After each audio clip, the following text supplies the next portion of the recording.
France అక్కడ ప్రతి గంటకి మృతి. తీవ్ర భయంలో ప్రజలు. ఈ విషయాలన్నీ తెలియాలంటే గనక వీడియోని మీరు కంప్లీట్‌గా చూడండి.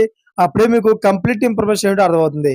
అదే విధంగా చాలామంది వీడియో చూస్తున్నారని లేఖని కామెంట్ చేయట్లేదు. దయచేసి లేఖని కామెంట్ చేయండి. లేఖని కామెంట్ చేయడం వల్ల ఈ ఇన్ఫర్మేషన్ అంతా మనం చాలా మందికి తెలియజేసిన వాళ్ళం అవుతాం. అదే విధంగా చాలామంది సబ్స్క్రైబ్ చేసుకోవడం మాత్రం మర్చిపోతున్నారు.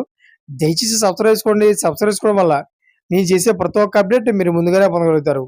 ఫ్రెండ్స్ అక్కడ ప్రతి గంటకు ఓ మహిళ మృతి చెందుతోంది. ఇప్పటికే 28,000 మందికి పైగా ప్రాణాలు కోల్పోయారు. కేవలం 48 గంటల్లోనే దాదాపు 14,000 మంది చిన్నారులు ఆకలితో మృతి చెందారు. అయితే ఈ దారుణమైన సంఘటనలు గాజా ప్రాంతంలో చోటు చేసుకుంటున్నాయి. ఇజ్రాయెల్, హమాస్ మధ్య జరుగుతున్న భీకర యుద్ధంలో గాజా ప్రాంతంలోని ప్రజలు అల్లాడుతున్నారు. ముఖ్యంగా మహిళలు, చిన్నారులు అత్యధికంగా మృత్యువాత పడుతున్నారు. ఇజ్రాయెల్, హమాస్ మధ్య యుద్ధం ప్రారంభమైన 2023 అక్టోబర్ నుంచి ఇప్పటి వరకు దాదాపు 28,000 మందికి పైగా మహిళలు ప్రాణాలు కోల్పోయినట్లు యుఎన్ విమెన్ అనే ఒక సంస్థ ప్రచురించింది.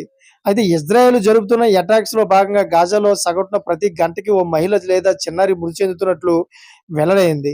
ఇప్పటికే వేల మంది తల్లులు మృతి చెందడం కారణంగా చిన్నారులు కుటుంబాలు అదేవిధంగా అస్తవ్యస్తం అయినట్లు తెలిపింది. 2025 మార్చిలో ఇజ్రాయెల్, హమాస్ మధ్య కాల్పుల విరమణ ఒప్పందం విఫలం అయింది. దీంతో గాజా ప్రాంతానికి సహాయం నిలిచిపోయింది. ఇప్పటికే లక్షల మంది అమ్మాయిలు, మహిళలు ఆకలితో అలమటిస్తున్నారని ఐక్యరాజ్య సమితి ఓ ప్రకటనలో ఆవేదన వ్యక్తం చేసింది.